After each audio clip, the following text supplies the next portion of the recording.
Today we're going to talk about something huge. We're looking at how the Royal Bank of Scotland, or RBS, went from a pretty small bank in Edinburgh to become the biggest in the entire world. And then how in the space of a single afternoon, it almost brought the entire British economy crashing down with it. That's how one insider described just how close Britain came to total financial collapse. I mean, the stakes were absolutely apocalyptic. This is the story of a country staring right into the abyss. It's a simple, and honestly, a terrifying question. How does a bank with a balance sheet bigger than the UK's entire economy suddenly find itself just hours away from going completely bust? To get that, we have to go back to that one fateful day. Now, you'd think this story would start on a frantic, chaotic trading floor, right? But nope.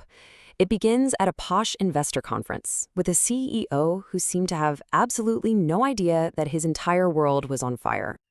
So, picture this. Sir Fred Goodwin, the guy who built this global banking giant, steps on stage at the Ritz Hotel. He's there to project confidence, to tell everyone that everything is fine.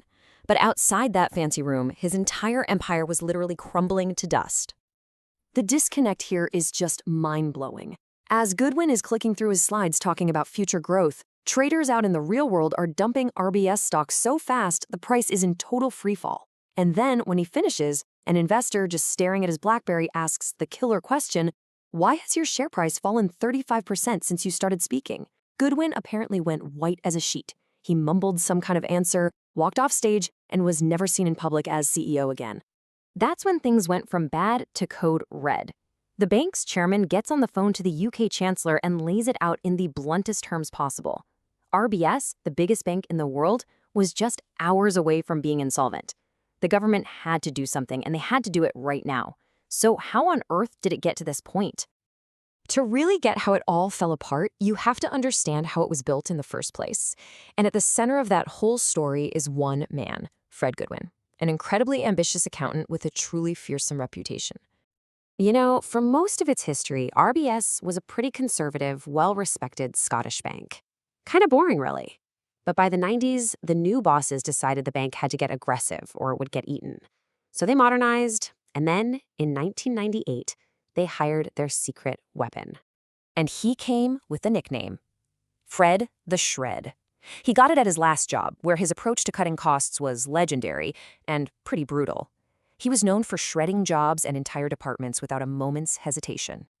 And look, Goodwin himself knew exactly what people thought of him. He leaned into this image of being tough, abrasive, and totally obsessed with the bottom line. Being charming just wasn't part of the business plan. This was his masterpiece, the thing that made his name, an audacious, hostile takeover of NatWest.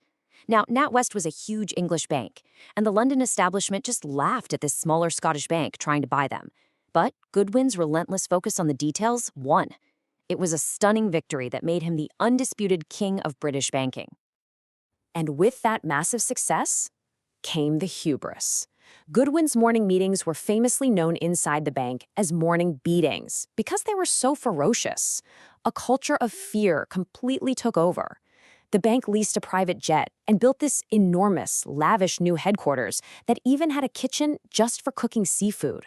It really seemed like the party would never end. But in every great tragedy, there's that one moment, right?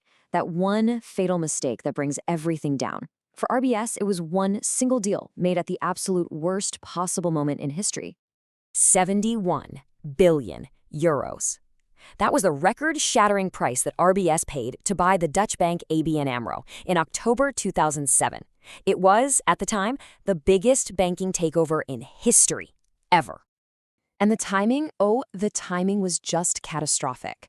All the warning signs of a global financial crisis were already flashing bright red. Other banks were sounding the alarm about subprime mortgages. Here in the UK, another bank, Northern Rock, had already collapsed, leading to the first run on a British bank in 150 years. And yet, right in the middle of that storm, RBS charged ahead.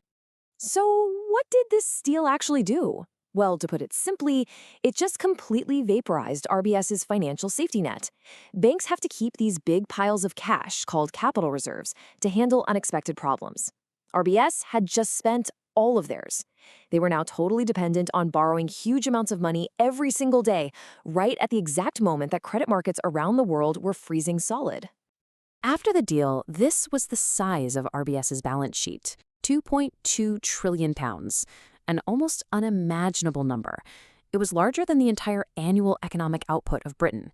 They were now officially the biggest bank in the world, and they were, without a doubt, too big to fail. Which brings us right back to October 2008. The bank that was too big to fail was, well, it was failing. And the British government had less than 24 hours to stop a complete and total economic meltdown. The rescue was this frantic, multi-part operation literally thrown together overnight. First, they secretly funneled in £36 billion in loans just to keep the lights on and the ATMs running. Then came the main event, a £45 billion injection of taxpayer money to basically nationalize the bank. On top of that, they guaranteed the entire banking system to the tune of over £500 billion. The numbers were just astronomical. What a humiliating reversal of fortune. The bankers who had been celebrated for years as the masters of the universe were now summoned to the Treasury and basically told the terms of their surrender. They had no choice. They had to accept a government takeover.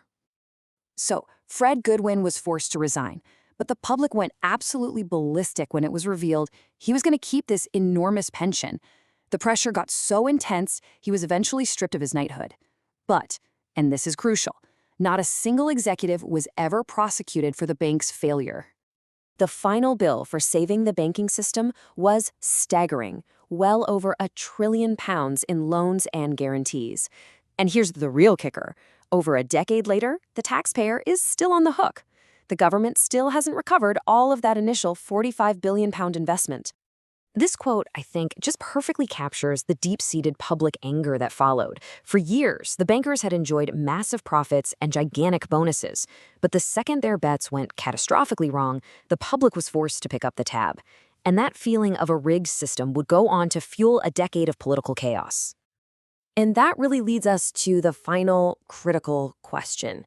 The collapse of RBS exposed this fundamental, maybe fatal flaw in our financial system. It created a crisis of trust in our leaders, both in business and in politics, that you could argue we are still dealing with today. So we'll leave you with this thought. Has the fundamental problem ever really been fixed?